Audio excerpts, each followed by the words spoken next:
காவேரிக்கு வந்து கொடைக்கானல்லேருந்து phone calls வந்தோடனே காவேரி வந்து ஃபோன் பேசிக்கின்னு வெளியவே போயிடுங்க. வெளியே போன உடனே விஜய் வந்து சொல்லுவார், எது மேடம்க்கு போட்ட ஜுவல்ஸும் நம்ம சார் இதெல்லாம் மேம் வந்து ரசித்தாங்க சார். நம்ம சரி அந்த ஜுவல்ஸும் எடுத்து வைங்க, நான் சொன்ன ஜுவல்ஸும் எடுத்து வைங்க, அந்த எல்லாத்தையும் எடுத்து பில் போட்டு கொடுத்துருங்கன்னும் போது சரின்ட்டு உடனே விஜய் வந்து கார்டை கொடுப்பாருங்க. கார்டை கொடுத்த உடனே அப்படியே பணம்லாம் கட்டிட்டு காவேரி வந்தோடனே இந்தான்னு கையில் கொடுப்பாரு. என்ன ஏன் ஏன் எதுக்கு இது இவ்வளோ நகை என்னும்போது, இல்லை நேற்று ராகினியோட வீட்டில் போகும்போது அங்கே இருக்கிறவங்க கேட்டாங்களே, இவங்களா வீட்டு பெரிய மருமக ஒரு நகை கூட இல்லைன்னு சொன்னாங்களே, அதுக்கோசரம் தான் நான் வாங்கி தரேன்னு.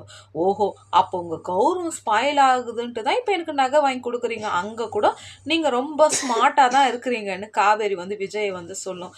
அப்படியெல்லாம் இல்லை, உனக்கு வந்து கொடைக்கானலுக்கு போயிட்டு வரும்போதே உனக்கு வாங்கி கொடுக்கணும்னு நினச்சேன்.